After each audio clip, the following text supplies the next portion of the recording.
Hello दोस्तों, नमस्ते, प्रणाम। मैं आपके मन जीवन में स्वागत करती हूँ आदर्श विश्वकर्मा ऑफिस से। और आदर्श विश्वकर्मा ऑफिस में आप सबका स्वागत है। आप सब कैसे हैं, कमेंट करके जरूर बताइएगा। देखिए, साथ में खुशबूरन के साथ में प्यारा सा गीत क्या कि आदर्श विश्वकर्मा अवधि गाना आएगा तो खाली सुनत है। कहें कि हमारे चैनल पे एक गाना गाए कौन गाना हो, हाँ, एक रानी जेठानी की, तो वही गाना गावा जाती है आप सबके बीच में। और अच्छा लगे तो प्यार से कमेंट करके जरूर बताइएगा।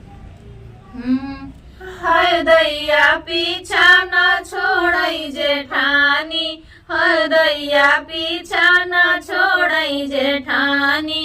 होते सवेरे मैं चाह बनाई, होते सवेरे मैं चाह बनाई। हर दैया चुस्की लगावई जेठानी, हर दैया चुस्की लगावई जेठानी। है दैया पीछा न छोड़ई जेठानी, है दैया पीछा न छोड़ई जेठानी।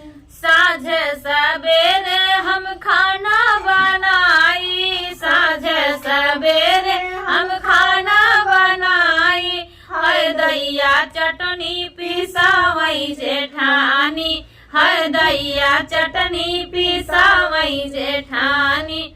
है दैया पीछा न छोड़ई जेठानी, है दैया पीछा न छोड़ई जेठानी।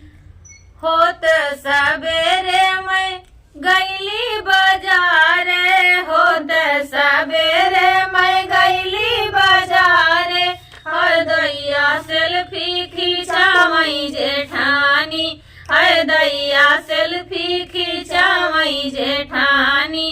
है दैया पीछा न छोड़ई जेठानी।